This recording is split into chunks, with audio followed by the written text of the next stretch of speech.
Welcome to our channel. నేను యజ్ఞమూర్తి. ఈరోజు చిరంజీవి గారి 69వ పుట్టినరోజు. సో ఆగస్టు 22 అంటే ఆయన అభిమానులందరూ కూడా పండగ చేసుకున్నటువంటి రోజు. ఇదే రోజు ఆయన ఇండస్ట్రీ హిట్ అయినటువంటి ఇంద్ర సినిమాని కూడా రిలీజ్ చేశారు. అలాగే మరో సినిమా శంకరదాదా ఎంబీబీఎస్ని కూడా ఈరోజు రిలీజ్ చేశారు. ఈ సందర్భంగా చిరంజీవి గారికి సంబంధించినటువంటి ఆయన అభిమానులు కానివ్వండి, ఆయన శ్రేయోభిలాషులు కానివ్వండి, అనేక కార్యక్రమాలు అటు రెండు రాష్ట్రాల్లో కూడా చేస్తున్నారనే సమాచారాలు వినిపిస్తూ ఉన్నాయి. సో చిరంజీవి గారికి సంబంధించి చెన్నై నుంచి కూడా ఆయన్ని అబ్జర్వ్ చేస్తూ వస్తున్నటువంటి ఒక సీనియర్ జర్నలిస్టు, విశ్లేషకులు ఇప్పుడు మన ముందున్నారు, భరద్వాజ్ గారు. సో చిరంజీవి గారు ఒక నటుడిగా వచ్చి 1978లో సో పునాదిరాళ్ళు అనే సినిమాకి మొదట కెమెరా ముందు వచ్చిన ప్రాణం ఖరీదుతో ఆయన సో మనందరికీ పరిచయం అయ్యారు. సో అప్పటి నుంచి ఆయన చాలా తక్కువ కాలంలోనే హీరోగా, స్టార్గా ఎదిగిన వైను, అక్కడి నుంచి దశాబ్దాల పాటు ఒక టాప్ స్టార్గా సో ఒక సస్టైన్ అయిన విధానం, సో ఇవన్నీ కూడా దగ్గర నుంచి చూసిన వ్యక్తిగా సో ఆయన చిరంజీవి గారి గురించి ఏం చెప్తారో ఆయన మాటలను తెలుసుకుందాం. నమస్కారం సార్. నమస్తే అండి. సో ఈరోజు చిరంజీవి గారి పుట్టినరోజు. సో ఈరోజు అందరూ కూడా ఒక పండగ జరుపుకుంటున్నారు, ఆయన ఫ్యాన్స్ అనే వాళ్ళందరూ కూడా.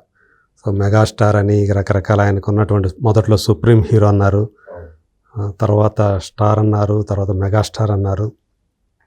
సో ఈయన అంటే ఇవన్నీ పక్కన పెడితే చిరంజీవి గారు అనగానే మీకు మామూలుగా గుర్తొచ్చే ఒక విషయం ఏంటి, ప్రధానమైనటువంటి విషయం? అంటే చిరంజీవి నటించినటువంటి మొదటి సినిమా, రిలీజ్ అయినటువంటి మొదటి సినిమా, ఆయన కెమెరా ముందుకు వచ్చిన మొదటి సినిమా పునాదిరాళ్ళు. అవును. అయితే రిలీజ్ అయిన మొదటి సినిమా ప్రాణం ఖరీదు. ప్రాణం ఖరీదు రిలీజ్ అయిన రోజు మార్నింగ్ షో చూసొచ్చినటువంటి ఆడియన్స్ ఎక్కువగా మాట్లాడుకుంది ఏంటంటే, ఈ సినిమాలో ఎవరో కొత్త ఆర్టిస్ట్ ఒక అతను ఒక పాట చేశాడు, చాలా ఎనర్జెటిక్గా ఉన్నాడు అని చాలామంది మాట్లాడుకున్నారు ఆ పాట గురించి. ఓకే. అందులో రేష్మి అని ఒక ఒరియా నటి యాక్ట్ చేసింది ఇతనికి టైర్గా, చిరంజీవికి.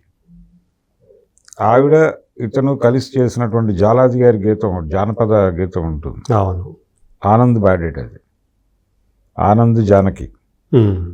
ఆ పాటలో చిరంజీవిని చూసి బయటకు వచ్చి జనాలు రికగ్నైజ్ చేయటం మాత్రమే కాకుండా ఇతను మంచి డ్యాన్సరు అన్నారు కొంతమంది. మేబీ ఏదో డ్యాన్స్ ట్రూప్లో నుంచి ఒక అతన్ని పట్టుకొచ్చి ఇలాంటి క్యారెక్టర్లు చేయించడం అనేది జరిగేది అప్పట్లో. అదే అలా ఎవరినో పట్టుకొచ్చినట్టున్నారు అని కొంతమంది అంచనాలు కట్టారు. ఆ తర్వాత పసుపులేటి రామారావు గారు విడిగా రాశాడు ఈయన గురించి. జర్నలిస్టు పసుపులేటి రామారావు గారు మొదటిసారిగా ఆ పాటలో నర్తించినటువంటి నటుడు, అతని గురించి రకరకాల ప్రచారాలు ఉన్నాయి, కానీ అతను ఇలా ఇన్స్టిట్యూట్ నుంచి వచ్చినటువంటి ఆర్టిస్టు. అప్పుడు ఈ దక్షిణ భారత చలనచిత్ర మండలి ఒక ఇన్స్టిట్యూట్ని పెట్టి కొంతకాలం నడిపింది. ఒక 3-4 బ్యాచ్లు బయటకు వచ్చిన తర్వాత అడయార్ ఫిల్మ్ ఇన్స్టిట్యూట్ కోసం, దాన్ని కాపాడటం కోసం దీన్ని క్లోజ్ చేయించాడు ఎంజి రామచంద్రన్ గారు. ఆ 3-4 బ్యాచ్ల్లో వచ్చిన వాళ్ళందరూ పెద్ద స్టార్స్ అయ్యారు. ఓకే. అందులో రజనీకాంత్, అలాగే చిరంజీవి ఇలాంటి వాళ్ళు. రాజేంద్ర ప్రసాద్ కూడా అక్కడి నుంచి వచ్చినవాడే, నారాయణరావు అక్కడి నుంచి వచ్చినవాడే, సుధాకర్ కూడా అక్కడే. ఇలా చిరంజీవికి ఇన్స్టిట్యూట్లో రాజేంద్ర ప్రసాద్ గురువు. ఓకే. మైమ్ నేర్పించాడు అతను వీళ్ళకి. మైమ్ క్లాసెస్ ఆయన కండక్ట్ చేసేవాడు రాజేంద్ర ప్రసాద్. అలా చిరంజీవికి గురువు రాజేంద్ర ప్రసాద్. ఓకే. అలా వీళ్ళు ఇండస్ట్రీలోకి రావటము, ఈ మొత్తం ప్రయాణాన్ని పసుపులేటి రామారావు గారు చిన్న ఆర్టికల్ రాశాడు.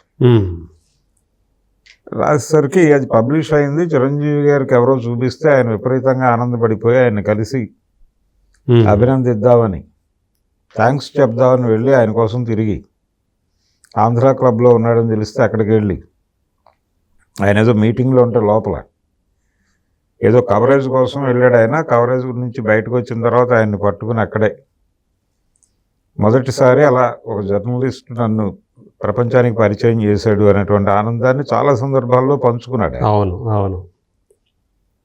అప్పుడు జనాలకు తెలిసింది ఏదో ప్రత్యేకంగా డాన్సర్ ఎవరినో పట్టుకొచ్చి పెట్టడం ఇలాంటిది కాదు, ఇతను ప్రొఫెషనల్లే, అవును, ఒక ఇన్స్టిట్యూట్ నుంచి వచ్చిన విద్యార్థి అని. అక్కడి నుంచి మొదలైంది ప్రయాణం.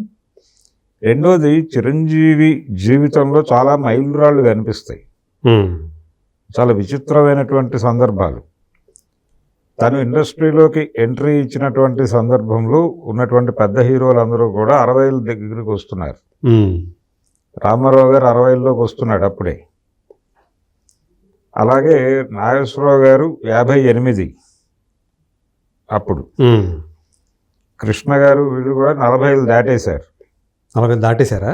దాటేశారు కదా. ఓకే. అమర్ అక్బర్ ఆంథోనీకి ఆయనకు 37 ఏళ్ళు దాటినాయి కృష్ణకి. ఓకే. సో వీళ్ళందరూ కూడా నెమ్మదిగా నడి వయస్సుకి చేరుతున్న బ్యాచ్ ఒకటి. రామ్ రాబర్ట్ రహీమ్ని మీరు అదే చెప్పారు. అవును, అదే దాని రీమేకే కదా. అవును అవును. ఆ సినిమా రిలీజ్ నాటికి అది 37తో ఏదో ఆయన బర్త్డే సందర్భంగా రిలీజ్ అయింది ఆ సినిమా. ఈ రామ్ రాబర్ట్ రహీమ్ రజనీకాంత్ కాంబినేషన్లో సినిమా. అవును. ఈ మధ్య కన్ను మూసినటువంటి వారి బావమరిది ఉప్పలపాటి సూర్యనారాయణ బాబు ప్రొడ్యూస్ చేసినటువంటి, ఆయన ప్రొడ్యూసర్ దానికి. అందులో రామ్గా రజనీకాంత్, రాబర్ట్గా కృష్ణ, రహీమ్గా చంద్రమోహన్ యాక్ట్ చేశాడు. ఇలా ఆ టైంకి ఒక బ్యాచ్ ఏమో నడి వయసు చేరుతోంది, ఒక బ్యాచ్ ఏమో రిటైర్మెంట్కి ఖాయం అయిపోయినటువంటి బ్యాచ్ ఒకటి ఉంది. రామారావు గారు, నాగేశ్వరరావు గారు అయిపోయింది అనే కండిషన్. అదే అంటే కెరీర్కి చివరికి హీరోలుగా. అయితే వాళ్ళు ఇంకా హీరోలుగా చేస్తున్నారు అప్పటికి. అవును. రామారావు గారు 82లో 81కే ముగించాడు ఆయన దాదాపు. అంటే చిరంజీవి ఎంటర్ అయిన తర్వాత 3 ఏళ్ళు మాత్రమే ఉన్నాడు ఆయన సీరియస్గా. అదే ఆ 3 సంవత్సరాల్లోనూ రామారావు గారితో కూడా ఒక సినిమా చేశాడు ఇతను, తిరుగులేని మనిషి అని, దేవివర ప్రసాద్ బ్యానర్లో. ఇలా ఈ కండిషన్లో చిరంజీవి రావటం ఒక విశేషమైతే, ఇంకొకటి అదే టైంలో మన జీవితాల్లో టీవీలు వచ్చినాయి. టీవీలతో పాటు ఈ వీడియో క్యాసెట్స్ వచ్చినాయి, వీడియో క్యాసెట్ ప్లేయర్స్ వచ్చినాయి. ఇవి వచ్చిన తర్వాత కుర్రాళ్ళు అప్పట్లో ఇంగ్లీష్ సినిమాలు అనేవి ఎక్కడో ఏదో థియేటర్లో రిలీజ్ అయ్యేది, కొంతమంది ప్రత్యేకమైన ఆడియన్స్ వెళ్ళి చూసేవాళ్ళు దాన్ని, పెద్దగా దాని జోలికి వెళ్ళేవాళ్ళు కాదు ఎవరు. ఒక సెట్ ఆఫ్ ఆడియన్స్ ఉండేవాళ్ళు దానికి, వాళ్ళు మాత్రమే చూసేవాళ్ళు. ఎప్పుడైతే ఈ క్యాసెట్స్ వచ్చాయో ప్రతి వాళ్ళు అద్దెలకు తెచ్చుకుని, తెలుగు సినిమా క్యాసెట్లు మొదలవ్వలేదు, అది కొంచెం గ్యాప్ వచ్చింది. మొదట్లో ఆంగ్ల చిత్రాల క్యాసెట్లు మాత్రమే అవైలబుల్గా ఉండేవి, వీడియో పార్లర్లు వచ్చిన టైం అది. అవును, నిజమే. అక్కడి నుంచి ఈ వీడియో క్యాసెట్ ప్లేయరు, క్యాసెట్ రెండు తెచ్చి చూసుకునేవాళ్ళు. మైకేల్ జాక్సన్ డ్యాన్సులు, అలాగే ఈ కొత్త తరహా యాక్షన్ సీన్స్, ఇవన్నీ ఆ క్యాసెట్స్ నుంచి చూసి ఇన్స్పైర్ అయినటువంటి యూత్కి. ప్రధానంగా మీరు అన్నట్టు మైకేల్ జాక్సన్ డ్యాన్సులు, సిల్వెస్టర్ స్టాలోన్ ఫైట్లు, యాక్షన్. దీన్ని మ్యాచ్ చేసేటువంటి ఆర్టిస్ట్ ఎవరు తెలుగు సినిమా తెర మీద లేరు ఆ టైంలో. అదే అది మ్యాచ్ చేసిన వాడు చిరంజీవి.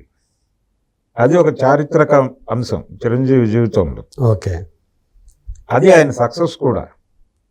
అంటే కరెక్ట్గా ఆ టైంకి ఆయన దాన్ని గ్రాప్ చేసిన టైంలో ఉన్నాడు అక్కడ. అదే ఆ టైంకి ఉండటం మాత్రమే కాకుండా కెపాసిటీస్ ఉన్నాయి అతనిలో. అదే అందుకని మ్యాచ్ చేయగలిగాడు ఈజీగా. అతను మంచి డాన్సర్ అనేది మొదటి సినిమాతోనే ఎస్టాబ్లిష్ అయింది ప్రపంచానికి. అవును, ప్రాణం ఖరీదు నుంచి. ఇతను ఈ తరహా డాన్సులు కూడా చేయగలడు. ఈవెన్ మన ఊరి పాండవుల సినిమా చూసినప్పుడు కూడా అదొక ఆ స్పెషాలిటీ ఒకటి ఉంది ఇతనిలో అనేది కనిపిస్తుంది, డ్యాన్స్ అనేది ఉంది అనేది. అవును, అందులోనూ కనిపిస్తుంది. తర్వాత కుక్క కాటుకు చెప్పు దెబ్బ అని ఒక సినిమా ఉంది, అవును. ఈరంకి శర్మ గారు డైరెక్ట్ చేశాడు. ఉమ్. అందులో హే బేబీ అని ఒక పాట ఉంటుంది. ఉమ్. ఆ పాట ఎవరు యాక్ట్ చేస్తారు అని అడిగి బాలసుబ్రహ్మణ్యం పాడేటట్టు. చాలా ఎనర్జెటిక్గా ఉంటుంది పాట. ఉమ్. ఎంఎస్ విశ్వనాథన్ గారు మ్యూజిక్ డైరెక్టర్ ఆ సినిమాకి. అవును. రమోల అలాగే బాలసుబ్రహ్మణ్యం పాడారు అది. ఉమ్. ఆ పాటలో గిటార్ ప్లేయర్గా కనిపిస్తాడు చిరంజీవి. అవును. యాక్చువల్గా అతను చేసి నెగిటివ్ రోల్ అందులో. నెగిటివ్ రోలే. ఉమ్. చాలా చాలా ఎనర్జెటిక్గా ఉంటాడు. కొత్త తరహా డ్యాన్స్ చేయగలిగినటువంటి ఒక హీరో వచ్చాడు తెలుగు. అప్పటి వరకు స్టెప్పులు నడుస్తున్నాయి, ఉమ్. సలీం గారి స్టెప్పులు, రామారావు గారు, కృష్ణ, వీళ్ళందరూ స్టెప్పుల మీద కథ నడిపిస్తున్న రోజులు అవి. ఉమ్. స్టెప్పులు కాదు డ్యాన్సులే అని దీన్ని ఈయన స్థిరీకరించాడు. అలాగే కృష్ణ గారి యాక్షన్ సినిమాలు కూడా తుపాకులు పేల్చడమే దూరం నుంచి ఫైట్స్లో పాత ఎనర్జీ తగ్గింది ఉమ్. అనే వాతావరణం మొదలవుతున్న దశ అది. ఆ టైంలో యమకింకరుడు అనే సినిమా ద్వారా తను ఏమేం చేయగలడో ఎగ్జిబిషన్ పెట్టాడు ఆ సినిమాలో. అదే. ఉమ్. యమకింకరుడు అనే సినిమా చిరంజీవికి ఒక ఎగ్జిబిషన్. అదే. అల్లు మ్యాడ్ మ్యాక్స్ స్ఫూర్తితోటి చేసినటువంటి సినిమా. మ్యాడ్ మ్యాక్సే. ఉమ్. మ్యాడ్ మ్యాక్స్ చూసి డిజైన్ చేసుకున్నారు. Raj Bharat director, Allu Aravind producer. అల్లు అరవింద్ వాంటెడ్గా ఆ టైంలో 2 సినిమాల ద్వారా చిరంజీవిలో ఉన్నటువంటి అన్ని రకాల బలాలని ప్రపంచం ముందు ఎగ్జిబిట్ చేశాడు. అవును. అది ఒకటి శుభలేఖ, ఉమ్. రెండోది యమకింకరుడు. కంప్లీట్ కాంట్రాస్ట్ క్యారెక్టర్స్ కూడా. ఉమ్. దానికేమో ఒక పార్ట్నర్ ఉన్నాడు ఉమ్. శుభలేఖకి, అరవింద్ గారు భాగస్వామి ఆ సినిమాలో. ఇదేమో పూర్తిగా ఆయన సొంత సినిమా, సొంత గీతా ఆర్ట్స్ మీద చేసి. గీతా ఆర్ట్స్ మీద చేసింది. అదేమో ప్రశాంతి ఆర్ట్స్ అని చెప్పి శాస్త్రి గారు అని ఒక ఆయన ఉండేవాడు, చార్టెడ్ అకౌంటెంట్. ఉమ్. ఆయన్ని పార్ట్నర్గా పెట్టుకుని చేసిన సినిమా అది. ఉమ్. అందుకని విశ్వనాథ్ వచ్చాడు అక్కడికి. ఓకే.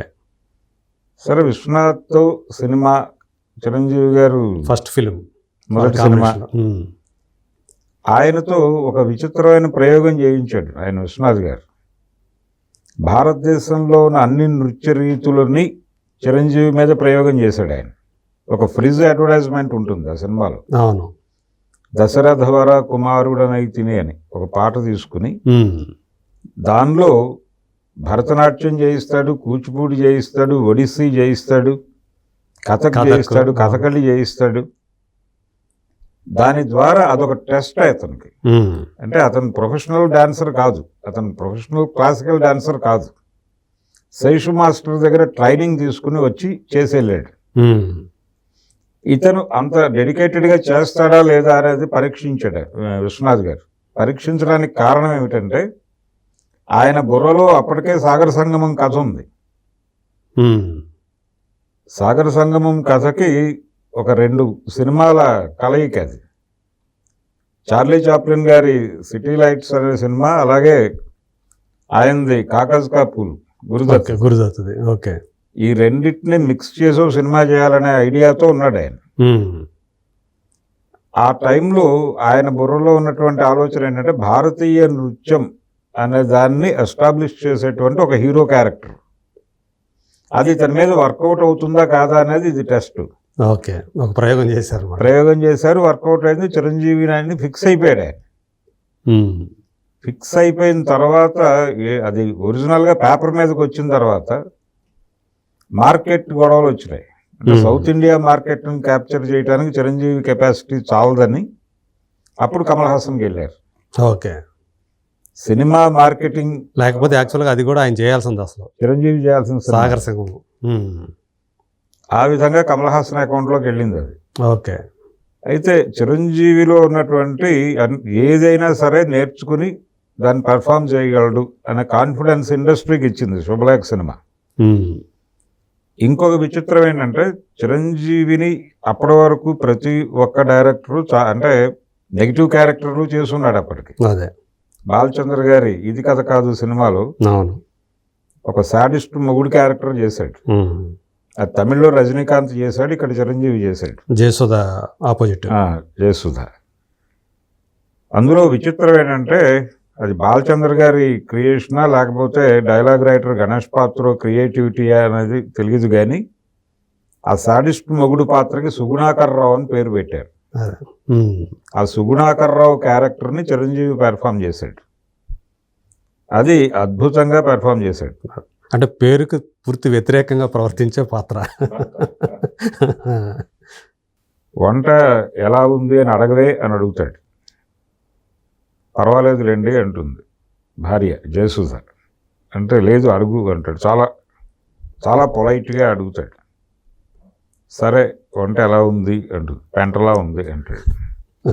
ఈ సమాధానం చెప్పడం కోసం నువ్వు ఆ ప్రశ్న అడగాలి కాబట్టి అలా పొలైట్గా నేను అప్రోచ్ అయ్యాను అని కూడా చెప్తాడు. అటువంటి క్యారెక్టర్ అది. ఒక సాడిస్టిక్ మొగుడు. ఆ క్యారెక్టర్ని చివరికి తల్లే అతన్ని వదిలేసి వెళ్ళిపోవాలనే పరిస్థితికి వెళ్తుంది ఆ సినిమాలో. కోడలతో పాటు వెళ్తానంటది కదా. వెళ్ళిపోతుంది. ఆ వెళ్ళిపోవడమే ముగింపు సినిమాకి. ఆ లెవెల్ క్యారెక్టర్ కూడా చేశాడు. అలాగే ఆయనకి మొదటి ఛాన్స్ అంటే రిలీజ్ అయినటువంటి మొదటి సినిమా నిర్మాత అయినటువంటి క్రాంతి కుమార్ గారి బ్యానర్లో కంటిన్యూస్గా కనిపించేవాడు. న్యాయం కావాలి కానివ్వండి, న్యాయం కావాలి. న్యాయం కావాలి కంటే ముందు మోసగాడు అని ఒక సినిమా చేశారు. అవును, ఈయన విలన్. అందులో villain Chiranjeevi. Sridevi dual role. శ్రీదేవిని రేప్ చేస్తాడు, రేప్ చేసి చంపేస్తాడు. అది క్యారెక్టర్. ఆ పగ తీర్చుకోవడం కోసం శోభన్ బాబు చంపేసి శోభన్ బాబు మీద నేరం వేస్తారు.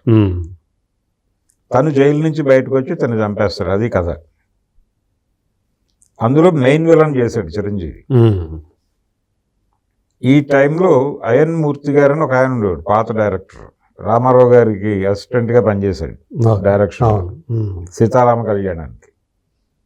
ఆయన శ్రీరామ్ బంటు అని ఒక సినిమా తీశాడు. ఎవరికి? వైవీరావు గారికి, రవిచిత్ర బ్యానర్లో. దానిలో చిరంజీవిని హీరోగా తీసుకున్నాడు ఆయన. అది 100 రోజుల సినిమా. అలా నెమ్మదిగా మార్కెట్ చిరంజీవి వైపు టర్న్ అవటం మొదలైంది. ఈ మొదలైన దశలోనే యాక్షన్ సినిమా పూర్తి స్థాయిలో చిరంజీవి మీద డిపెండ్ అయి చేయవచ్చు అనే కాన్ఫిడెన్స్ ఇచ్చిన సినిమా చట్టానికి కళ్ళు లేవు. ఎస్ఐ చంద్రశేఖర్, విజయ్ ఫాదర్, దళపతి విజయ్ ఫాదర్. ఆ సినిమా చాలా పెద్ద హిట్. ఎంత హిట్ అంటే ఆ టైంకి అన్ని అంటే కొండవీటి సింహం అనే సినిమా రికార్డులు బద్దలు కొట్టేసి ఉంది, రామారావు గారి సినిమా. ఇది దాని దరిదాపులకు వెళ్ళిపోయింది. ఈ చట్టానికి కళ్ళు లేవు అనే సినిమా కొన్ని థియేటర్స్లో అది ఎన్ని రోజులు హౌస్ఫుల్స్ అయిందో ఆ దరిదాపులకి వెళ్ళింది. ఆల్మోస్ట్ దానికి పోటీగా ఆ టైంలో అనుకుంటా కృష్ణ గారు కూడా చట్టానికి వెహికల్ అని ఒక సినిమా చేశారు. అది వాళ్ళ బ్యానర్లో. అయితే ఈ చట్టానికి కళ్ళు లేవు అనే సినిమా ద్వారా కొత్త యాక్షన్ హీరో వచ్చాడు తెలుగు తెర మీదకి అనేది రూఢి అయిన తర్వాత కృష్ణ అభిమానులు ప్రత్యేక దృష్టితో చూడటం మొదలుపెట్టారు చిరంజీవిని. నిజానికి అంతకుముందు వాసు గారి డైరెక్షన్లో తోడు దొంగలు అని ఒక సినిమా చేశాడు ఈయన, కృష్ణ గారి కాంబినేషన్. అవును, అంతకుముందు యాక్చువల్గా కొత్త అల్లుడు అనే సినిమాలో ఆయన ఒక సైడ్ విలన్గా చేశాడు. అందులో కొత్త అల్లుడు, కొత్తపేట రౌడీ 2 సినిమాల్లో కృష్ణ గారి సినిమాల్లో నెగిటివ్ రోల్స్ చేశాడు. సత్యజిత్రావు వాళ్ళు అంటే ఈయన హీరో క్యారెక్టర్ కోసం అప్రోచ్ అయ్యాడు వాళ్ళని. హీరో క్యారెక్టర్ ఇస్తాము అని చెప్పి ఆ 2 సినిమాల్లో విలన్గా చేయించారు. సత్యనారాయణ తమ్ముడుగా యాక్ట్ చేస్తాడు కొత్త అల్లుడులో. జయప్రదని పెళ్లి చేసుకోవటం అనేది ప్రోగ్రామ్గా తన తమ్ముడిని దింపుతాడు సత్యనారాయణ. ఆ క్యారెక్టర్లో చిరంజీవి కృష్ణతో దెబ్బలు తినటం అనేది ఉంటుంది. అలా చిన్న చిన్న క్యారెక్టర్లు చేసుకుంటూ నెమ్మదిగా జనాల్లో గుర్తింపు సంపాదించి. తోడు దొంగలంటే కృష్ణ గారితో ఇక టైటిల్ రోల్ చేసినట్టే కదా. తోడు దొంగల్లో టైటిల్ రోలే కదా. అలా కృష్ణ గారి కృష్ణ గారి దృష్టిలో, కృష్ణ గారి అభిమానుల దృష్టిలో పడ్డాడు. అయితే చట్టానికి కళ్ళు లేవు సినిమాతో భయపెట్టాడు వాళ్ళని. ఉమ్, చిరంజీవి అభిమాన సంఘాలు ఏర్పడిపోయినాయి అప్పటికే. చిరంజీవి అభిమాన సంఘాలకి, కృష్ణ గారి అభిమాన సంఘాలకి థియేటర్ల దగ్గర గొడవలు జరగటం మొదలైంది కూడా అప్పుడే. ఉమ్. ఒక రకంగా అదే నాంది అనుకోవాలి. ఇక చట్టానికి కళ్ళు లేవు అంటే. విజయవాడ కళ్యాణ్ చక్రవర్తిలో రిలీజ్ అయింది ఆ సినిమా, రామారావు గారి థియేటర్ అది. ఉమ్, చట్టానికి కళ్ళు లేవు. అది డబుల్ బాల్కనీ థియేటర్. ఓకే. ఆ డబుల్ బాల్కనీ థియేటర్ ఫుల్ అయ్యేది. అది విచిత్రం. ఉమ్, జనరల్గా ఈ బోర్డులకి దండలేసి హడావిడి చేయటం అనేది ఒక కల్చర్ ఉండేది అభిమాన సంఘాలకు. అవును.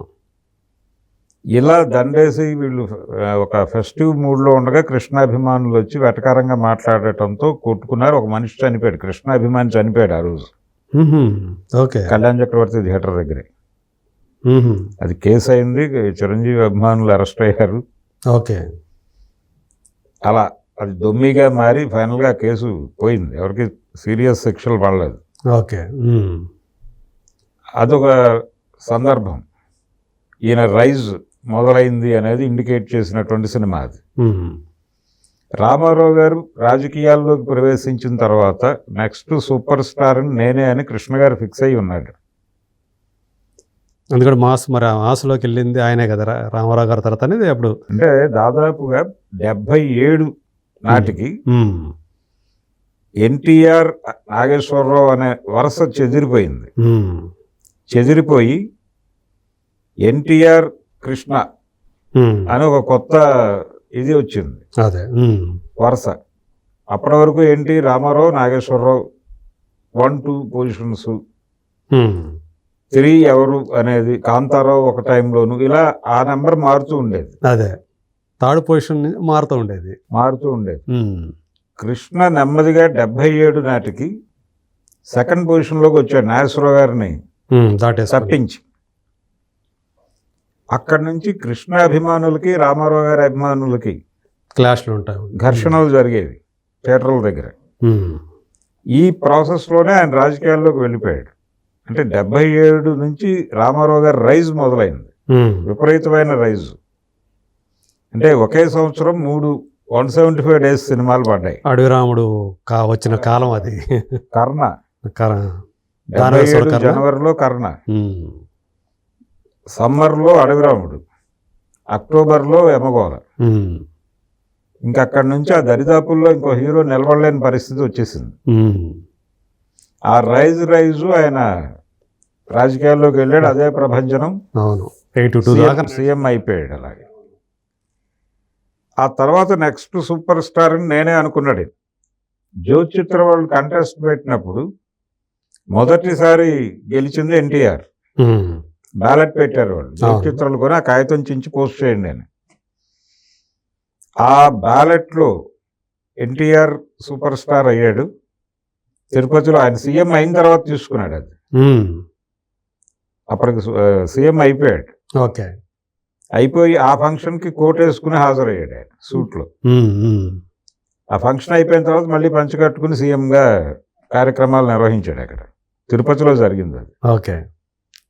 ఆ తర్వాత జరిగినటువంటి కాంటెస్ట్లో కృష్ణ గారు సూపర్ స్టార్ అయ్యాడు. ఉమ్, కానీ ఈ ఆనందం కృష్ణ గారికి కేవలం 3 సంవత్సరాలు మాత్రమే ఉంది. ఉమ్, ఈ 3 సంవత్సరాల తర్వాత ఈయన ఎమర్జ్ అయిపోయాడు. ఓకే. చిరంజీవి వచ్చేసాడు. ఉమ్, అంటే నాకు తెలిసినంత వరకు, నాకు గుర్తున్నంత వరకు 87 నుంచి ఇక ఆయన ఇక మొత్తం క్యాప్చర్ చేసినట్టున్నాడు. 83లో ఖైదీ వచ్చింది, ఖైదీ నుంచి స్టార్ అని చెప్పేసి అన్నారు ఆయన్ని. 83 జనవరిలో రామారావు గారు సీఎం అయ్యాడు. అక్టోబర్లో ఇది వచ్చింది కదా, ఈ సినిమా వచ్చింది, ఖైదీ వచ్చింది. రామారావు గారు సీఎం అవటము, చిరంజీవి ఖైదీ రావటం ఒకే సంవత్సరం. ఆ సంవత్సరం ఖైదీ సినిమా రిలీజ్ రోజు టాక్ ఏంటంటే, మార్నింగ్ షో టాకు, ఇది ఓ 70 రోజులు ఆడుతుంది, అబోవ్ యావరేజ్ సినిమా అనేదే టాక్. ఇది ఇండస్ట్రీ పీపుల్ చూసి మాట్లాడుకున్నది. కానీ కామన్ మ్యాన్ టాక్ వేరే ఉంది. నిజానికి అది యాక్చువల్ కృష్ణ గారు చేయాల్సిన సినిమా అని చెప్పేసి కూడా అన్నారు కదా. యాక్చువల్గా ఆ ప్రొడ్యూసర్ చేయాలనుకుంది ఎన్టీఆర్తో. ఎన్టీఆర్తో సినిమా తీయటం కోసం వెళ్ళారు వాళ్ళు. వెళ్ళి పరుచూరి బ్రదర్స్తో ఒక కథ చెప్పించారు. కథ బాగుంది, ఆ లైన్ వినేవాడు ఆయన. 20 నిమిషాలు టైం ఇచ్చేవాడు, 20 నిమిషాలు లైన్ చెప్పేవాళ్ళు. ఇలా లైన్ బాగానే ఉంది అన్నాడు ఆయన. అని ప్రొసీడ్ అంటాడు, ఆ మాట అనలేదట. పరుచూరి గోపాలకృష్ణ గారు చెప్తారు ఇప్పటికీ. ఓకే, ప్రొసీడ్ అనలేదు ఏమిటి అని వీళ్ళు త్రివిక్రమరావు గారిని అడిగితే, లేదు ఇప్పుడు సినిమాలు కమిట్ అయ్యే మూడ్లో లేడు ఆయన, పాలిటిక్స్లోకి వెళ్ళిపోయే ఆలోచనతో ఉన్నాడు. ఇప్పుడు ఆల్రెడీ డేట్స్ ఇచ్చిన వాళ్ళని ఎలా క్లోజ్ చేయాలనే గొడవ ఒకటి జరుగుతోంది ఇక్కడ. ఇప్పుడు కొత్త కమిట్మెంట్స్ ఏమీ ఇవ్వటం లేదు అని చెప్పిన తర్వాత అది మహాసంగ్రామం కథే చెప్పారు. ఓకే, రెండూ రామారావు గారే చేశారు, డ్యూయల్ రోల్ కథ అది. ఓకే, యాక్చువల్గా అది ఒకవేళ ఉంటే కనుక ఆయన కనుక చేస్తే డ్యూయల్ రోల్ ఆయనే చేసేవాడు. ఓకే, అది డ్రాప్ అయింది. అది డ్రాప్ అయిన తర్వాత ఇంకొక హీరోతో చేయాలి కదా అనుకున్నప్పుడు కృష్ణతో చేయాలి నెక్స్ట్, ఆయనే లైన్లో ఉంది. అదే కృష్ణతో ఒక కథ అనుకుంటున్నారు వాళ్ళు. అనుకుంటూ ఉండగా ఈ సిల్వెస్టర్ స్టాలిన్ ఫస్ట్ బ్లడ్ అనేటువంటి క్యాసెట్, ఆ క్యాసెట్ని కోదండరామిరెడ్డి నెల్లూరే, విడది నెల్లూరే. ఓకే, ఆ సినిమాకి డబ్బులు పెట్టినవాడు, అంటే బయటకు కనిపించిన నిర్మాత తిరుపతి రెడ్డి కానీ కనిపించని నిర్మాత మాగుంట సుబ్బరామిరెడ్డి. ఓకే, దాంతో వాళ్ళు నెల్లూరు రోడ్డు అనే ఉద్దేశంతో కోదండరామిరెడ్డిని పెట్టుకున్నారు. ప్రాంతీయ అభిమానం. కోదండరామిరెడ్డి అంటరావు గారి సీన్ మారింది. లేదు మనం చిరంజీవితో చేద్దామని. అప్పటికి చిరంజీవితో వరుసగా సినిమాలు చేస్తున్నాడు ఆయన. అంటే మన మాధవరావు గారు ఉన్నారు కదా, కృష్ణ గారి మేకప్ మ్యాన్ ఇంటర్వ్యూ చేసిన సందర్భంలో ఆయన చెప్పాడు మేడం, తిరుపతి రెడ్డి గారు స్వయంగా వచ్చి కృష్ణ గారిని అడిగారు. అది అప్పుడు నేను అక్కడే ఉన్నాను, అందువల్ల నాకు తెలిసి, లేకపోతే నాకు కూడా తెలియదు అని చెప్పేసి ఆయన చెప్పారనమాట. కృష్ణతో చేయాలనేది అనుకున్నారు. కృష్ణతో ఒక సినిమా అదే చెయ్యాలి అనుకుని ప్రయత్నం చేశారు. డిస్కషన్స్ జరిగినాయి. ఆ బాధ్యత కూడా పరుచూరి గారి మీదే పెట్టారు. ఆ టైంలో ఈయన ఎంటర్ అయిపోయి దాన్ని డిస్టర్బ్ చేసి ఈ ఫస్ట్ బ్లడ్ ఎజెండాలోకి పట్టుకొచ్చాడు. అదే ఫస్ట్ బ్లడ్ ఎవరు చేస్తారు అంటే చిరంజీవి. అంతే ఉండాలి, ఫిజిక్ ఉండాలి. అలా ఖైదీ సినిమా ప్రారంభమయ్యి ఎన్టీఆర్, కృష్ణ తర్వాత ప్లేస్లో చిరంజీవి. అలా ఖైదీ సినిమా ఒక ఆర్డర్ సెట్ చేసింది. ఆ ఆర్డర్ ఎమర్జ్ అయిపోయి ఆయన తర్వాత సూపర్ స్టార్ అయిపోయాడు. అంటే 86లో పసివాడి ప్రాణం వచ్చింది. పసివాడి ప్రాణం, అడవి దొంగ వచ్చినప్పుడు ఇక ఆయన ముందే వచ్చింది. అడవి దొంగ ఇంకా పసివాడి ప్రాణం కంటే కూడా ముందే రిలీజ్ అయింది. 85. ఓకే, కానీ అది పసివాడి ప్రాణం అనే సినిమానే ఆయన్ని టాప్కి తీసుకెళ్ళిందని చెప్పేసి అంటారు. పసివాడి ప్రాణంకి ముందు కొంచెం అంటే ఒక 2 ఫ్లాప్ సినిమాలు ఉన్నాయి ఆయనకి. పసివాడి ప్రాణం సినిమా చాలా పెద్ద హిట్. దానికి ముందు చక్రవర్తి అనే సినిమా రిలీజ్ అయింది. అవునవును, రవిరాజ చేశాడు. ఆ సినిమా అబవ్ యావరేజ్ అయింది. దాని తర్వాత అది తీసి ఈ సినిమా వేశారు అదే థియేటర్స్లో. ఓకే, ఇది చాలా పెద్ద హిట్, అంటే మ్యూజికల్గానే హిట్. అంటే అల్లు అరవింద్ గారి బ్యానర్లో బ్యాక్ టు బ్యాక్ హిట్స్ ఇచ్చారు చిరంజీవికి. అందులో విజేత మొదలు. విజేత కంటే ముందు హీరో అని ఒక ప్రయోగం చేశారు విజయబాపిరెడ్డి గారు. అది వికటించింది. అది riders of the last arc అనే సినిమాని పట్టుకొచ్చి ఒక ఫ్యామిలీ స్టోరీతో కలిపి చేశాడు ఆయన. ఒక ప్రయోగం చేశాడు. మగమహారాజు అనే హిట్ మీదుగా వచ్చిన కాంబినేషన్ అది. ఆ సినిమా వర్కౌట్ కాలేదు. దాంతో విజేత అనే సినిమా, యాక్చువల్గా అది కూడా బాపిరెడ్డి గారు చేస్తుంటే బాగుండేది. హీరో అనే ఒక డిజాస్టర్ ఉండటం వలన కోదండరామిరెడ్డి చేతిలోకి వెళ్ళింది అది సబ్జెక్ట్. అతను బాగా హ్యాండిల్ చేయగలిగాడు ఆ సినిమాని.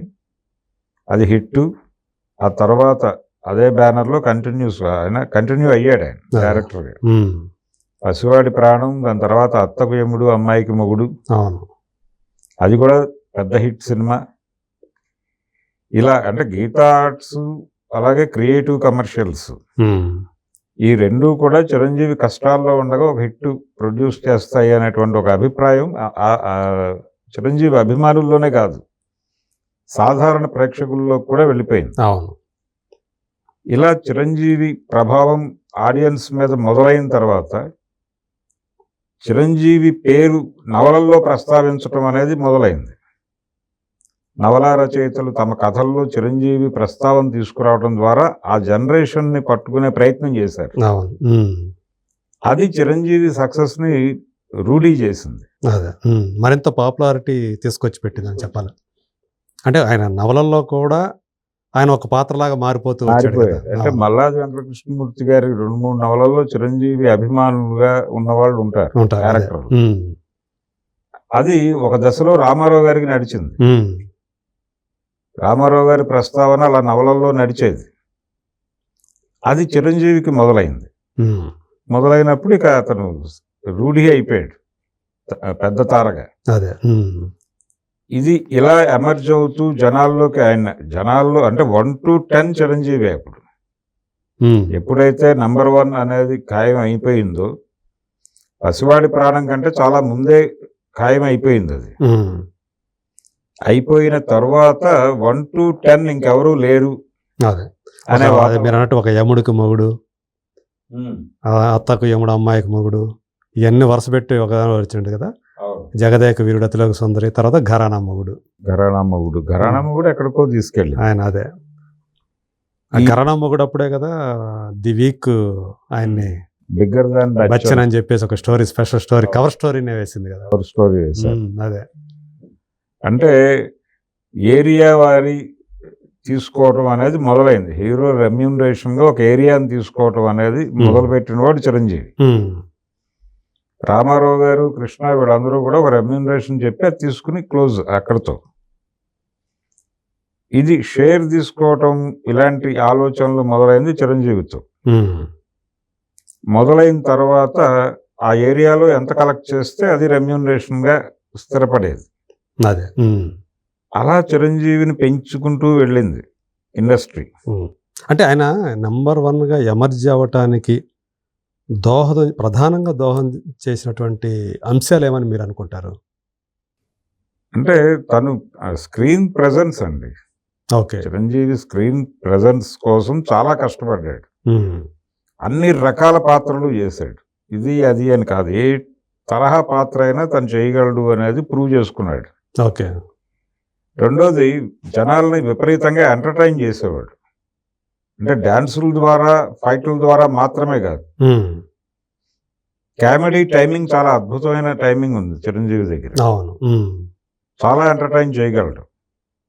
పైగా డైలాగ్ చెప్పేటప్పుడు మాస్ మనసుల్ని తెలుసుకుని డైలాగ్ చెప్తున్నాడు ఇతను అనేది మనకు చాలా డైలాగులు అర్థమవుతుంది. ఓకే.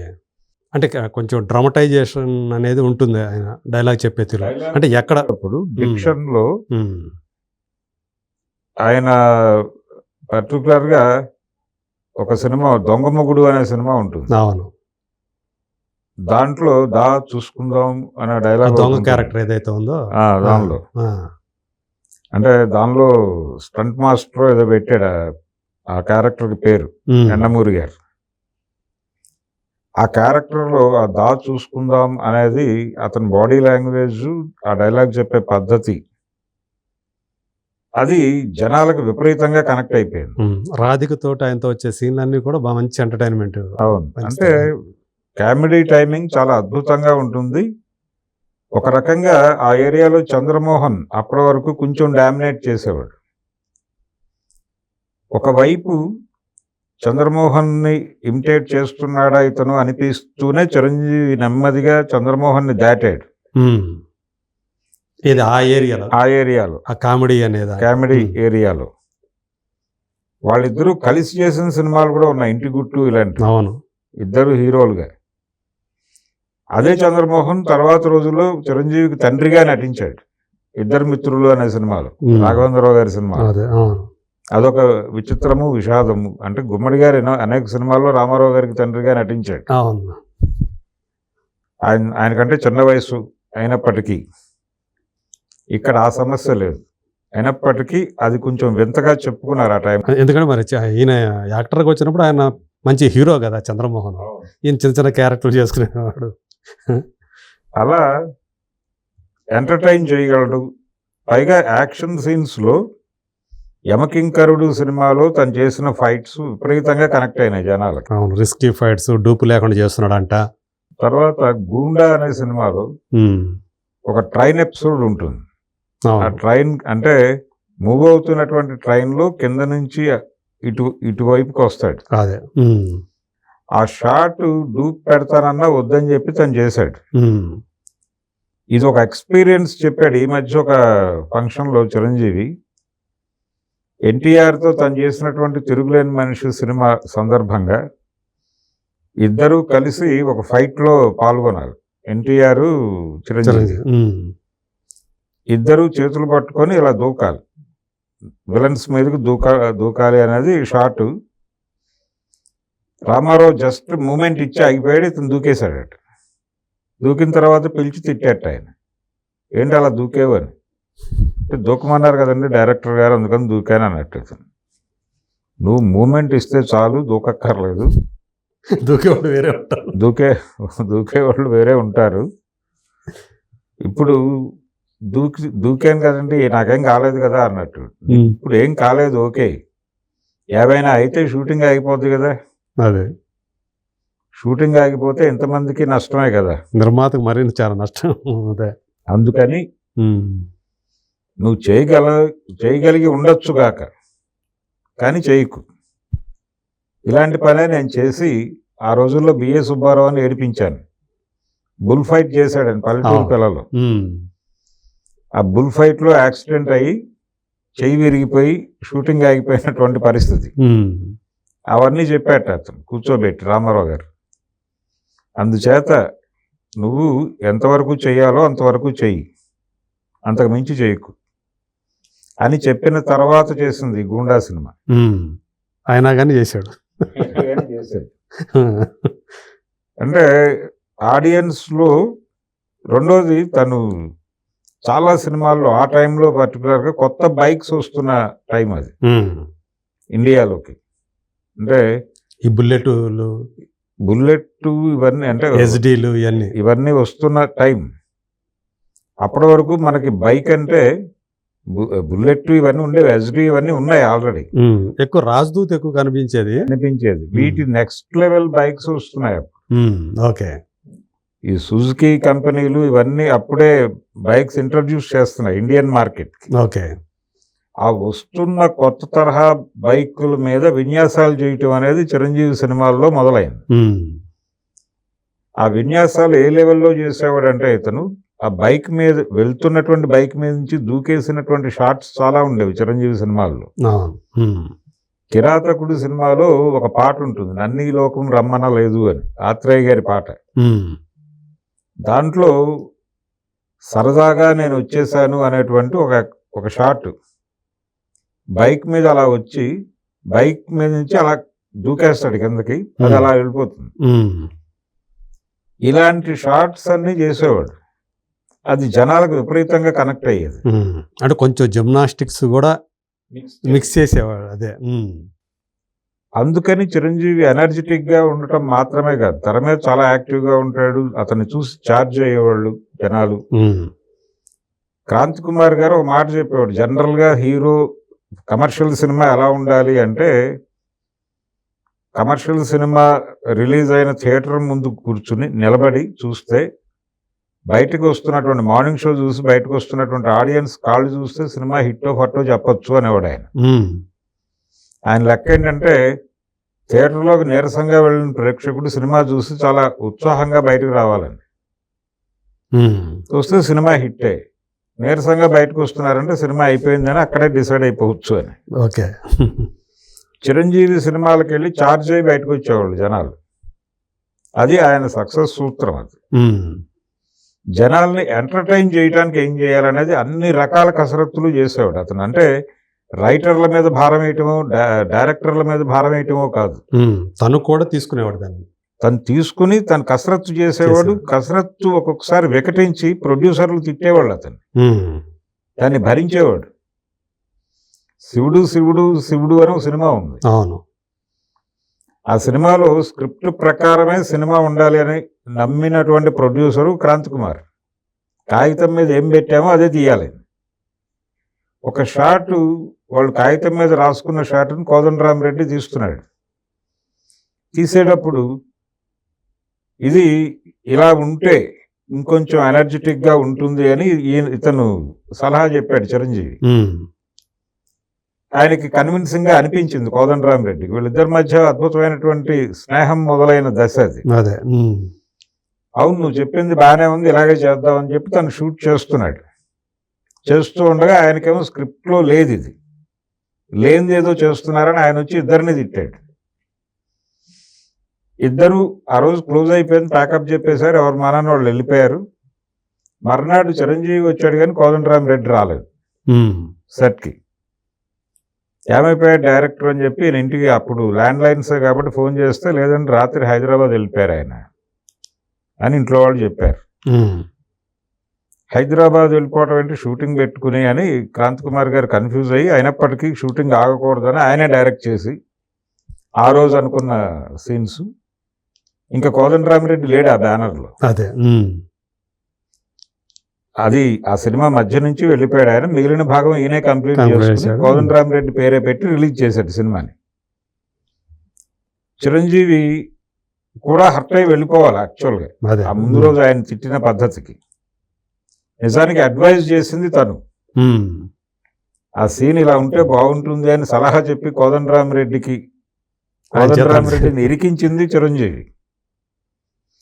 అలాంటిది ఆయన హర్ట్ అయి వెళ్ళిపోయాడు.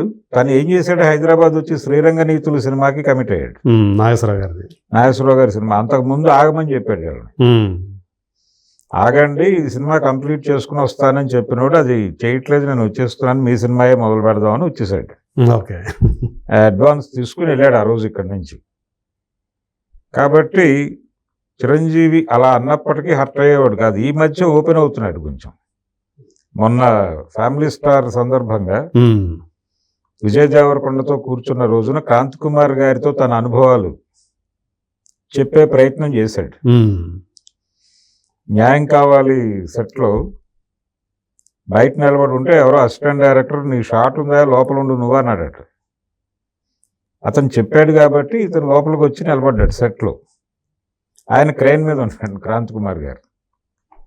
క్రెయిన్ మీద నుంచి చూస్తూ అరిచాట అక్కడి నుంచి, నువ్వు ఉన్నావేంటి ఇక్కడ, నువ్వు బయట పో, నీకేం పని ఇక్కడ, పెద్ద ప్రతోడు స్టార్ అనుకుంటాడు ఇక్కడ అని గట్టి అక్కడి నుంచి తిట్టాడు. అదేంటంటే మీ అసిస్టెంట్ డైరెక్టర్ పిలిస్తే కదా నేను వచ్చింది అని చెప్పే పరిస్థితి కూడా లేదు ఇతనికి. చెప్పినా వినేవాడు ఎవడు లేడు అక్కడ. అలా బయటకు వచ్చేసాను నేనని చెప్పాడు. దీన్ని మించిన వేధింపులకు గురయ్యాడు ఆయన అక్కడ. కానీ అన్ని తట్టుకొని అదే అంటే ఢక్కా మొక్కిలు తింటాం అంటారు, ఇవన్నీ కూడా తిన్నాడు కాబట్టి. అంటే కోదండరామిరెడ్డి లాగా హర్ట్ అవ్వలేదు ఆయన. అదే. ఒకవేళ హర్ట్ అయినా బయటపడలా.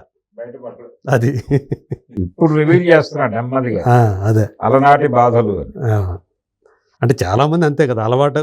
మొదట్లో తన దృష్టి అంతా కెరీర్ మీదే ఉంది. ఒక హీరోగా ఎస్టాబ్లిష్ అవ్వాలి, దాన్ని నమ్ముకొనే వచ్చాడు. అంతే. వేరే ఏమి పట్టించుకోలేదు అనుకుంటా. అదే ఏమీ పట్టించుకోలేదు. ఆ కష్టాలు పడ్డాడు. అంటే తన్ని తీసుకుని 1-2 రోజులు చేయించి క్యారెక్టరు తన్ని తీసేసి వేరే వాళ్ళని పెట్టిన సందర్భాలు ఉన్నాయి. అప్పుడు కూడా ఏమీ హర్ట్ అవ్వలేదు. ఆ అడ్వాన్స్ వెనక్కి అడగలేదు, అదే చాలు అనుకునేవాడు ఆయన. వాళ్ళ తర్వాత ఇంకో సినిమాతో వచ్చినప్పుడు ఇదే అడ్వాన్స్ మీద సినిమాలు చేసిన సందర్భాలు ఉన్నాయి. రోజా మూవీస్కి ఆయన జేబు దొంగ అని ఒక సినిమా చేశాడు చిరంజీవి. దానికంటే ముందు వాళ్ళు ఎన్టీఆర్తో చేసినటువంటి ఒక సినిమాలో ఇతనికి ఒక క్యారెక్టర్ ఇస్తామని చెప్పి ఇవ్వాల, డబ్బులు మాత్రం ఇచ్చారు. ఆ అడ్వాన్స్ నీ దగ్గర ఉంది కాబట్టి డేట్స్ ఇవ్వమని చెప్పి జేబు దొంగ సినిమా చేశారు తర్వాత. అట్లా 2-3 సినిమాలు అలా పాత కమిట్మెంట్స్ మీద చేసిన కొత్త సినిమాలు ఉన్నాయి అతను. అంటే మొత్తానికి అది ప్రొడ్యూసర్స్ హీరోగా ఆ పేరు తెచ్చుకోవటం, కొంతమంది అందుకని ప్రొడ్యూసర్లు నేను చిరంజీవితోనే తీస్తానని చెప్పి కూడా అలా ఉండిపోయినాడు. దేవి వరప్రసాద్ లాంటి వాళ్ళు ఎన్టీఆర్ గారి తర్వాత మళ్ళీ ఇక చిరంజీవి గారితోనే సినిమాలు తీసి, అంటే అది యాక్చువల్గా వాళ్ళ తండ్రి గారి నుంచి మొదలైనటువంటి ప్రొడక్షన్ అది. కనకమేడల తిరుపతయ్య గారని ఆయన నేషనల్ ఆర్ట్ థియేటర్స్ అనే పేరుతో ఆయనకు డిస్ట్రిబ్యూటింగ్ కంపెనీ ఉండేది విజయవాడలో. అది తర్వాత నవభారత్గా మారింది. అక్కడి నుంచి ఆయన డిస్ట్రిబ్యూటర్గా మొదలై ప్రొడ్యూసర్గా భలే తమ్ముడికి ఆయన పార్ట్నర్. ఓకే, రామారావు గారి భలే తమ్ముడికి. అంటే ఎన్ఏటీలో ఈయన కూడా పార్ట్నర్గా ఉండేవాళ్ళు కదా, రామారావు గారు కూడా. రామారావు గారి బ్యానరే, అదే ఆ పేరుతోటి ఈయన బ్యానర్ పెట్టుకున్నాడు. రామారావు గారి బ్యానర్ పేరే పెట్టుకున్నాడు ఆయన కంపెనీకి. ఓకే. తిరుపతయ్య గారు చనిపోయిన తర్వాత ఈయన ఎంటర్ అయ్యాడు. కృష్ణావతారం సినిమాలో కూడా ఆయన భాగస్వామి తిరుపతయ్య గారు. ఇలా ఎన్టీఆర్తో చాలా అసోసియేషన్ ఉంది, అలా కుటుంబ మిత్రులు. ఆ ప్రాసెస్లో కథానాయకుని కథ మొదటిసారిగా దేవివరప్రసాద్ పూర్తి స్థాయి ప్రొడ్యూసర్గా ఎన్టీఆర్తో చేశాడు. ఆ తర్వాత కేడీ నెంబర్ 1 ఇవి నడిచినాయి ఆ బ్యానర్లో. ఇలా దేవివరప్రసాద్ రామారావు గారి దగ్గర నుంచి చిరంజీవికి షిఫ్ట్ అయ్యాడు. ఆయన తర్వాత షిఫ్ట్ అయ్యి ఇక చిరంజీవితోనే తీశాడు ఆయన. అవును. అలాగే కేఎస్ రామారావు అభిలాష నవలలో ఆ క్యారెక్టర్ పేరు చిరంజీవి అని పెట్టాడు ఆయన. ఏది ఆంధ్రజ్యోతిలో పబ్లిష్ అవుతుండగానే అదే చిరంజీవి మదర్ చదివి ఆయన్ని సజెస్ట్ చేసింది, ఇది ఎవరైనా సినిమా తీస్తే నువ్వు యాక్ట్ చేస్తే బాగుంటుంది అని, కథ బాగుంది అని. దాన్ని చూసి ఈయన అప్రోచ్ అయ్యాడు. ఫైనల్గా అది అలా వర్కౌట్ అయింది. అక్కడి నుంచి ఎండమూరి, కేఎస్ రామారావు ఇదొక సెటప్. సినిమాలు అంటే క్రియేటివ్ కమర్షియల్స్ అంటే డెఫినెట్గా సంవత్సరానికి ఒక హిట్ సినిమా ఇస్తారు వీళ్ళు చిరంజీవికి అనేది ఒక స్థిరమైనటువంటి అభిప్రాయం అభిమానుల్లోకి వచ్చేసింది. గీతా ఆర్ట్స్ ఇలా కొన్ని పర్మనెంట్ కంపెనీలు వచ్చేసినాయి ఆయనకి. రామారావు గారికి ఉండేది అలాంటిది, కొన్ని బ్యానర్లు ఉండేవి. నాగేశ్వరరావు గారికి అదొక సెటప్ ఉండేది. కొంతమంది నిర్మాతలు ఆయనతోనే తీసేవాళ్ళు, కొంతమంది కృష్ణ గారితోనే తీసేవాళ్ళు.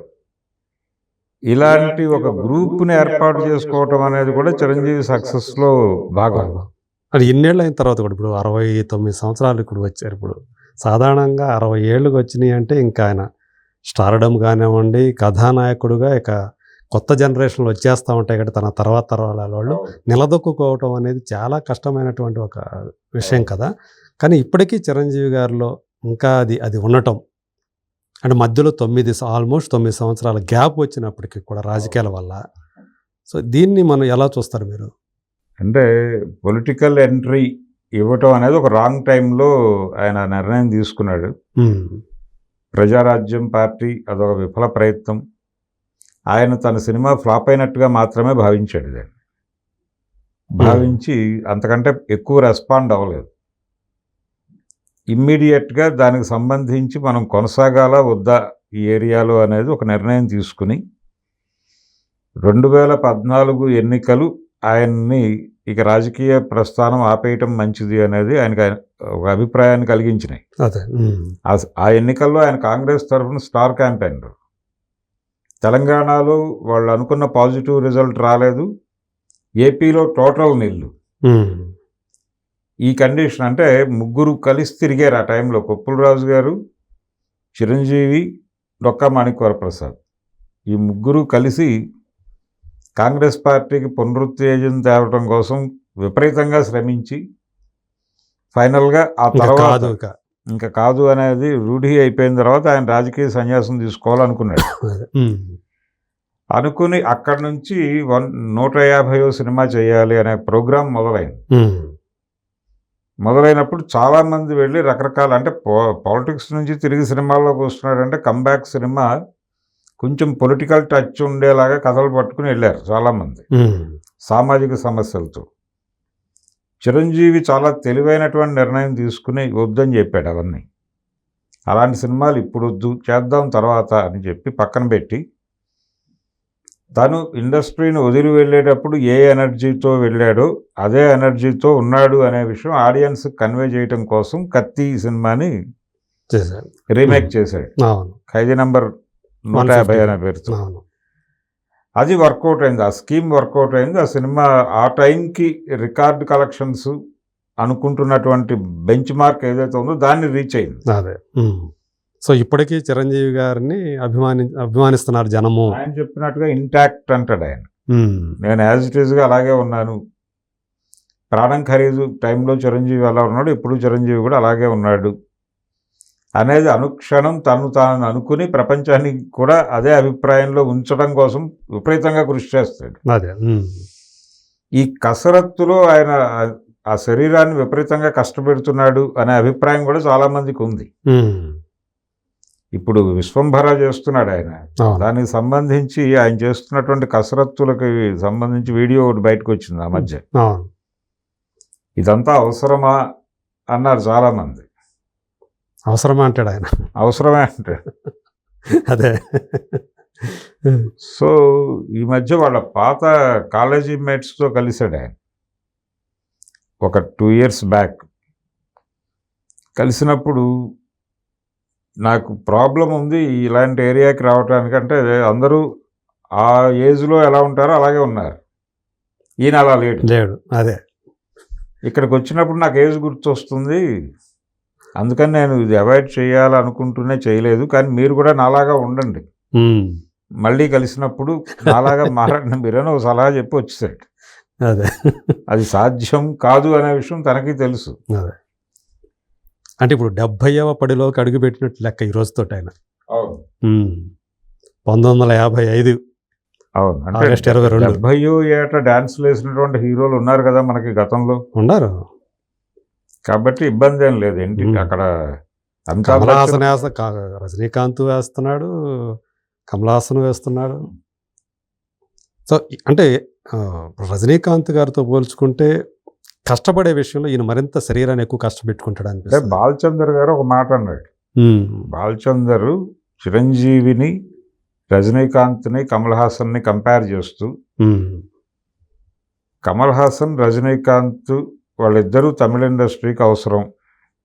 ఎందుకంటే రజనీకాంత్ చేసే తరహా పాత్రలు కమల్ హాసన్ చేయలేడు, కమల్ హాసన్ చేసే తరహా పాత్రలు రజనీకాంత్ చేయలేడు. వీళ్ళిద్దరూ చేయగలిగిన పాత్రలు చిరంజీవి చేయగలడు. అదే. అంటే ఇద్దరు ఆయనలో ఉన్నారని. ఇద్దరు ఉన్నారు. అంటే కమల్ హాసన్ బలం ఏమిటి అనేది అది చిరంజీవిలో ఉంది.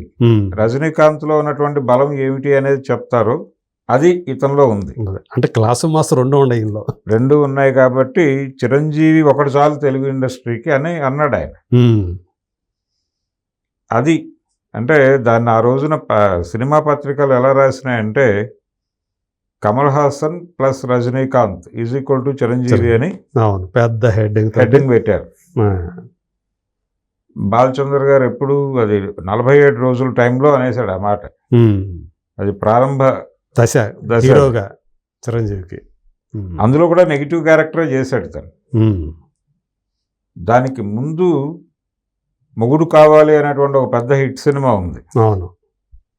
ఆ నెగిటివ్ క్యారెక్టర్కి ముందు సోలో హీరోగా చాలా పెద్ద హిట్, అది అన్ఎక్స్పెక్టెడ్ హిట్ ఆ ప్రొడ్యూసర్కి. ఓకే. తమ్మారెడ్డి భరద్వాజ్ గారికి. కోతల రాయుడు తర్వాత తీసిన సినిమా. దాని తర్వాత వచ్చిన సినిమా కట్టా సుబ్బారావు గారు డైరెక్ట్ చేశాడు. అవును. ఈ 47 days అనేటువంటి సినిమాకి వెళ్ళటానికి ప్యారిస్లో షూట్ అయింది. అది ప్యారిస్కి వెళ్ళటానికి వాళ్ళు ఒక డేట్స్ ఫిక్స్ చేశారు. ఆ డేట్స్ లోపు ఈ సినిమా కంప్లీట్ చేయటం కోసం డే అండ్ నైట్ వర్క్ చేశాడు. ఒక సాంగ్ కంప్లీట్ చేయాలి, ఆయన ఎర్లీ మార్నింగ్ ఫ్లైట్కి వెళ్ళిపోవాలి. అది ఆ సాంగ్ కంప్లీట్ చేసి వెళ్ళాడు. ఓకే.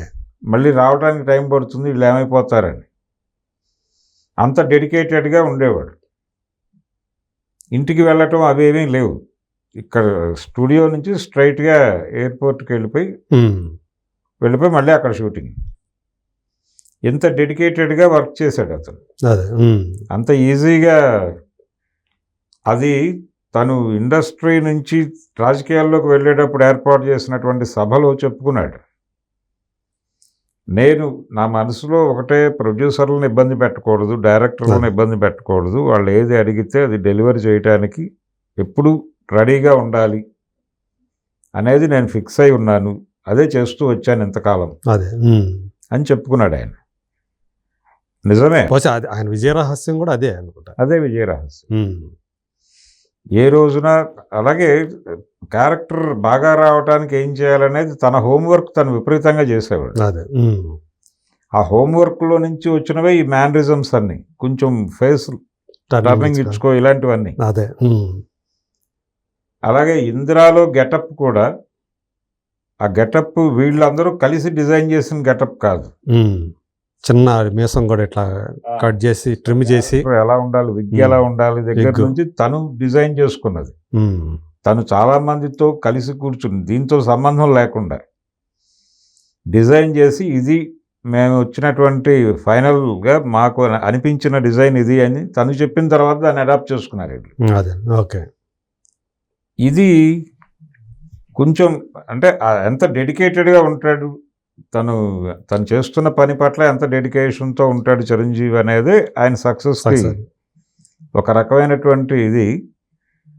ఇప్పటికీ అదే దీంతో ఉన్నాడు ఆయన. విశ్వంభర సినిమా చేస్తున్నప్పుడు కూడా ఆయన కొంచెం అంటే ఇన్వాల్వ్ అవుతాడు, ప్రతి దానిలోనూ ఇన్వాల్వ్మెంట్ అనేది ఖచ్చితంగా ఉంటుంది. అది కొన్నిసార్లు విమర్శలకు కూడా తావిచ్చిన సందర్భాలు ఉన్నాయి. కానీ అంటే ఒక్కొక్క హీరోకి ఒక్కొక్క పద్ధతి ఉంటుంది. అంటే ప్రాజెక్టుని ఓన్ చేసుకుని అది బాగా రావడం కోసం తన వంతు కృషి తను చేస్తాడు డెఫినెట్గా. ప్రేక్షకులు ప్రధానంగా అభిమానులు తన నుంచి ఏం కోరుకుంటున్నారు అది ఇవ్వటం కోసం అలాంటిది ఇన్వాల్వ్మెంట్ ఉంటుంది అని చెప్పేసి చెప్తూ ఉంటారు. అవును, ఆయన అంతే అంతే అంతే. అది ఇబ్బంది పెట్టచ్చు, అంటే డైరెక్టర్ కంట్రోల్ చేయాలి. అంటే డైరెక్టర్ పవర్ఫుల్గా ఉంటే ఆ ఇబ్బంది రాదు. అదే డైరెక్టర్ మొహమాట పడితే జరుగుతుంది, ఒక్కోసారి జరుగుతుంది. కొంచెం ఏవేగా వెళుతుంది అనేది ఏదైనా డౌట్ వచ్చినా చెప్పగలిగే ఇది ఆ కెపాసిటీ అది అతనికి ఉండాలి, డైరెక్టర్కి ఉంటూ తను అర్థం చేసుకుంటాడు. అదే. సో ఏమైనా ఆయన మళ్ళీ ఆయనకు ఏదైతే సెకండ్ ఇన్నింగ్స్ మొదలుపెట్టిన తర్వాత ఖైదీ నెంబర్ 150 తోటి సైరా నరసింహారెడ్డి తీశారు, కానీ ఒక ఆచార్య లాంటి ఒక ప్రాజెక్ట్ పట్టడం ఆయన కొంచెం బాగా ఇబ్బంది పెట్టింది అనుకుంటా ఆయన్ని, ఆయన అభిమానుల్ని. సో దాని నుంచి అంటే వాల్తేరు వీరయ్య సినిమా అది మళ్ళీ కంబ్యాక్ ఇవ్వటం, ఇప్పుడు విశ్వంభర చేస్తున్నారు. సో ఇట్లా చూసుకుని అంటే కంబ్యాక్ తర్వాత కూడా ఆయన సో మళ్ళీ ఈ వయసులో కూడా ద బెస్ట్ ఇవ్వటానికి ప్రయత్నం చేస్తున్నాడు. అయితే చిరంజీవి జీవితంలో అతను ఫీల్ అవుతున్నటువంటి ఇబ్బందులు కొన్ని ఉన్నాయి. అంటే లోటుగా తను ఫీల్ అవుతున్నటువంటిది ఏంటంటే తను పౌరాణికాలు చేయలేదు, జానపదాలు చేయలేదు అనేటువంటిది ఒకటి ఉంది. ఒక ఇంటర్వ్యూలో చెప్పుకున్నాడు ఆయన. ఎన్టీఆర్ అనగానే గుర్తొచ్చే సినిమాలు కొన్ని ఉంటాయి, అవును. కృష్ణ అనగానే గుర్తొచ్చే సినిమాలు కొన్ని ఉంటాయి, 2-3 సినిమాలు ఉంటాయి కదా. అవును, అల్లూరి సీతారామరాజు అని చెప్పుకోదు, కృష్ణ గారికి ఉంటుంది. అవును, మోసగాడు అల్లూరి సీతారామరాజు అని చెప్తారు కదా ఆయనకి. రామారావు గారికి ఒక్కొక్క జానర్లో ఒక్కొక్క సినిమా ఉంటుంది. అవును, అలాంటి సినిమాలు నాకు లేవు. ఆ టైంకి ఏది జనాలకు ఇవ్వాలో అది ఇచ్చుకుంటూ వెళ్ళిపోయాం. నాలోని నటుడిని తృప్తిపరచుకోవడానికి ఏం చేయాలో అది చేయలేకపోయాను అనే మాట ఆయన అసంతృప్తి ఉంది. సో ఇప్పుడు 69వ ఏట నిండిపోయింది, 69 అయిపోయింది, 70లోకి ఎంటర్ అయిపోయాడు. కాబట్టి ఆయన ఇప్పుడు ఆయన పొలిటికల్ రీఎంట్రీ ఇలాంటి కథనాలు ఏవో వెలువరిస్తున్నారు, కానీ ఆయన ఏదో రాష్ట్రానికి గవర్నర్గా వెళ్ళిపోతాడు ఇలాంటి వార్తలు సర్క్యులేట్ అవుతున్నాయి. కానీ ఇవన్నీ కాదు, ఆయన ఇండస్ట్రీలోనే ఉండాలని అనుకుంటున్నాడు సీరియస్గా. ఆల్రెడీ ఇంకో 2-3 యంగ్ డైరెక్టర్స్తో చర్చలు జరుగుతున్నాయి ఫర్దర్ ప్రాజెక్టుల కోసం. నాగశ్విన్కి ఒక అప్పీల్ చేశాడు ఆయన, పాతాళ భైరవి లాంటి సినిమా నాతో చేయొచ్చు కదా అని. ఓకే, అదే అంటే ఈయన కోరిక కూడా తీరుతుంది, జానపదం చేయాలి. పాతాళ భైరవి లాంటి సినిమా నాతో చేయొచ్చు కదా అని ఓపెన్ డయాస్ మీద అడిగాడు ఆయన. అతను నవ్వి ఊరుకున్నాడు. అలాంటి కోరిక ఉంది తనకి, అది తీర్చుకునే ప్రయత్నం చేయాలి ఇప్పుడు. పైగా ఇప్పుడు మీరు గమనిస్తే ఆయన ఇప్పుడు సీనియర్ డైరెక్టర్లతో కాకుండా యంగ్ డైరెక్టర్స్తో పని చేయాలి అని చెప్పేసి ఒక నిర్ణయం తీసుకొని ఆ రకంగా చేస్తున్నారని వినిపిస్తూ ఉంది. వాల్తేరు వీరయ్య దగ్గర నుంచి కూడా. సో ఇప్పుడు అట్లాగే విశ్వంభర ఒకే ఒక్క సినిమా డైరెక్ట్ చేసినటువంటి అబ్బాయితో వశిష్ఠతోటి చేయటం. సో ఫర్దర్గా కూడా మీరు అన్నట్టు ఒక నాగ్ అశ్విన్ రావచ్చు, లేదా ఇంకొకరు యంగ్ డైరెక్టరే కలిసి పనిచేసే అవకాశం ఉందని అనిపిస్తుంది. తర్వాత ఒక దశలో తనకి ఒక అద్భుతమైన అవకాశం వచ్చి అది వెళ్ళిపోయింది. అదేమిటంటే వీరార్జున అనే టైటిల్తో చిరంజీవితో ఒక పౌరాణిక సినిమా చేద్దామని సుబ్బరామరెడ్డి గారు అనుకున్నారు స్ట్రైట్ రౌడీ టైంలో. ఓకే, టి సుబ్బరామరెడ్డి గారు. టి సుబ్బరామరెడ్డి స్ట్రైట్ రౌడీ ఆయనే తీశాడు. అవును. ఆ టైంలో ఆయన మీడియాతో అన్నాడు ఆ మాట, చిరంజీవితో పూర్తి స్థాయి పౌరాణికం చేయాలని ఉంది నాకు, వీరార్జున అనేది టైటిల్ అనుకుంటున్నాను అని ఆయన 2-3 రైటర్స్తో కూర్చున్నాడు కూడా. అప్పటికి వెంకట కవి గారు ఉన్నారు, వారిని కూడా సంప్రదించారు. ఓకే, కానీ ఎందుకనో ఆ ప్రాజెక్టు ముందుకు వెళ్ళాలి.